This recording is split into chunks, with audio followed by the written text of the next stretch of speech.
நம்முடைய கர்த்தராகிய இயேசு கிறிஸ்துவின் பரிசுத்த நாமத்திற்கு மகிமை உண்டாவதாக. உங்கள் யாவருக்கும் என்னுடைய அன்பின் வாழ்த்துக்கள். எரேமியா 1 அதிகாரம் 19வது வசனம். அவர்கள் உனக்கு விரோதமாக யுத்தம் பண்ணுவார்கள், ஆனாலும் உன்னை மேற்கொள்ள மாட்டார்கள். உன்னை இரட்சிக்கும்படிக்கு நான் உன்னுடனே இருக்கிறேன் என்று கர்த்தர் சொல்லுகிறார்.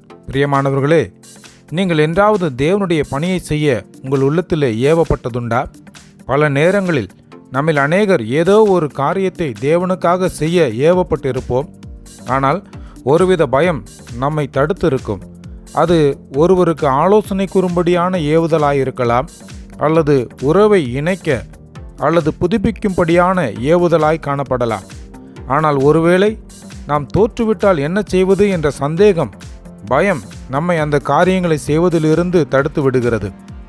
நானும் பல நேரங்களில், சொல்லப்போனால் இன்றளவும் ஜெபக்கூடுகைகளில் பேச அழைக்கப்படும் போதெல்லாம் ஒருவித பயம் கொண்டவனாய் அக்கூட்டத்தை தவிர்ப்பவனாகத்தான் காணப்படுகிறேன். இன்று இந்த வசனம் எனக்கும் தான்.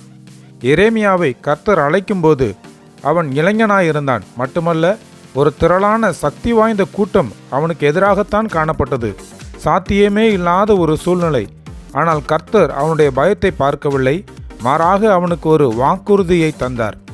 அவர்கள் உனக்கு விரோதமாக யுத்தம் பண்ணுவார்கள், ஆனாலும் உன்னை மேற்கொள்ள மாட்டார்கள். உன்னை இரட்சிக்கும்படி நான் உன்னுடனே இருக்கிறேன் என்று. எனவே நம்மால் சாத்தியமாகாதது என நினைத்த காரியங்கள், நாம் பயத்தால் ஒதுக்கி வைத்த காரியங்கள் எதுவாக இருந்தாலும் கர்த்தருடைய வாக்குத்தத்தத்தை நினைவு கூறுவோம். நான் உன்னுடனே இருக்கிறேன்.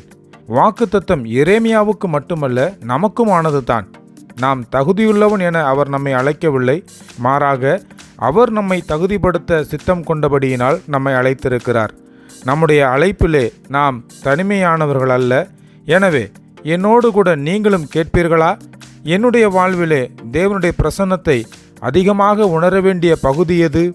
கர்த்தர் எனக்காக யுத்தம் செய்கிறார் என்பதை நான் எவ்வாறு தினமும் நினைவு கூறுவது? கேட்போமா?